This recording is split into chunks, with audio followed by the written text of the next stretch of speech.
အားလုံးပဲမင်္ဂလာပါဒီနေ့မှာ direct indirect ရဲ့ ရိုးရိုး statement စာကြောင်းနဲ့ပတ်သက်တဲ့ direct ကနေ indirect ပြောင်းတဲ့ exercise ကိုတစ်ချက်လုပ်ကြည့်လိုက်ရအောင်ပါ The teacher said you must attend classes regularly ဆရာကပြောခဲ့တယ်မင်းအတန်းပုံမှန်တက်ရမယ်ဒီလို direct စာကြောင်းကို indirect ပြောင်းတော့မယ်ဆိုရင်ငယ်တုန်းကလို့ you ကိုနီးတနည်းပဲပြောင်းသုံးလို့ရတယ်ဆိုပြီးမထင်ပါနဲ့အဓိကကမြန်မာလိုမှန်အောင်အရင်ဆုံးတေချာပြန်ပေးရပါမယ်အခုဒီစာကြောင်းကဆိုရင်အပြောခံမပါပဲ indirect ကိုပြောင်းလို့ရတယ်လို့အပြောခံပါတဲ့ indirect ကိုလည်းပြောင်းလို့ရပါတယ် The teacher said that he must attend classes regularly ဆရာကပြောခဲ့တယ်သူအတန်းကိုပုံမှန်တက်ရမယ်ဒါကအပြောခံဖြစ်တဲ့ object မပါဘဲနဲ့ဖြေတဲ့ပုံစံဖြစ်ပါတယ်တကယ်လို့စာမေးပွဲမှာ direct စာကြောင်းအခုလိုပေးထားပြီး indirect အစဖြစ်တဲ့ the teacher told လို့ပေးခဲ့တယ်ဆိုရင်direct စာကြောင်းမှာအပြောခံမပါပေမဲ့ indirect မှာ told လို့ပေးထားခဲ့တယ်ဆိုရင် object နေရာမှာမြန်မာလိုအဆင်ပြေအောင်ပြန်ပြီးကိုကြိုက်တဲ့နာမ်စားကိုထည့်သုံးလို့ရပါတယ်ဒီတော့ the teacher told me that I must attend classes regularly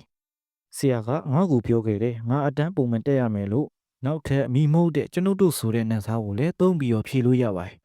The teacher told us that we must attend classes regularly ဆရာကကျွန်ုပ်တို့ကိုပြောခဲ့တယ်ကျွန်ုပ်တို့ကအတန်းကိုပုံမှန်တက်ရမယ်လို့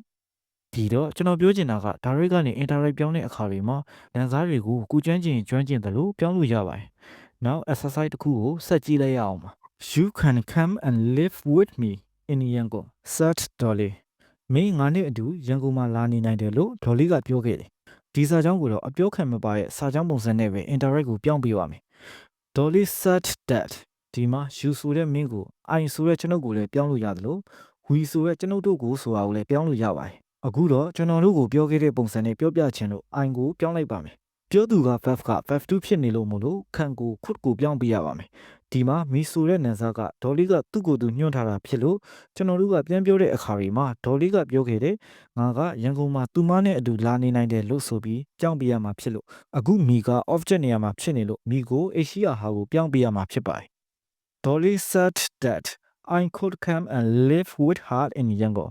ဒေါ်လီကပြောခဲ့တယ်ငါကသူမနဲ့အတူရန်ကုန်မှာလာနေနိုင်တယ်လို့ဆက်ပြီးတော့နောက်ထပ် exercise တွေကိုလုပ်လိုက်ရအောင်ပါ The manager of the hotel said to me my staff will do their best to make sure you enjoy your stay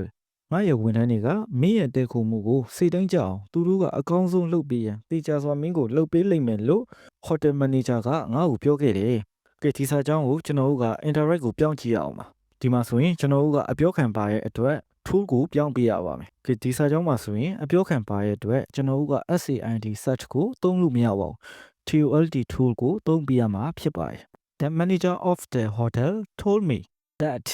ဒီမှာ my staff ဆိုတဲ့နေရာမှာငါရဲ့ဝန်ထမ်းတွေသူ့ရဲ့ဝန်ထမ်းတွေကပြောခဲ့ရဖြစ်တဲ့အတွက်ကျွန်တော်တို့က MY ကို HIS his ကိုပြောင်းပြရအောင် his staff သူ့ရဲ့ဝန်ထမ်းတွေက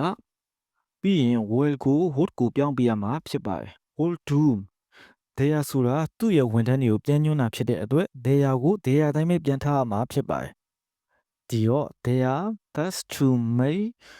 sure ဒီမှာဆိုရင် you ဆိုတာကျွန်တော်ကိုပြောတာဖြစ်တဲ့အတွက် you ကိုကျွန်တော်တို့ကမီကိုပြောင်းပြရမှာဖြစ်ပါတယ် to make sure me enjoy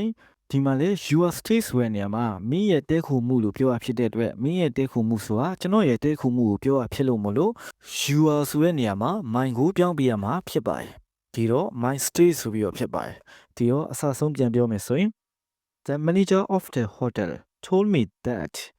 his staff will do their best to make sure me enjoy my stay ဆိုပြီးတော့ဖြစ်သွားပါတယ်ဒီနေ့မှာတော့ direct indirect use statement စာကြောင်းနဲ့ပတ်သက်တဲ့လေ့ကျင့်ခန်း၃ခုကိုပြီးသွားပြီဖြစ်ပါတယ်အားလုံးကိုကျေးဇူးတင်ပါတယ်နောက်နေ့မှာ use statement စာကြောင်းပြီးသွားပြီဆိုတော့ number 2အနေနဲ့ question ဆိုတဲ့ question mark ပါတဲ့မေးခွန်းဝေါ်ကြတွေကိုဆက်ပြီးတော့လေ့လာသွားမှာဖြစ်ပါတယ်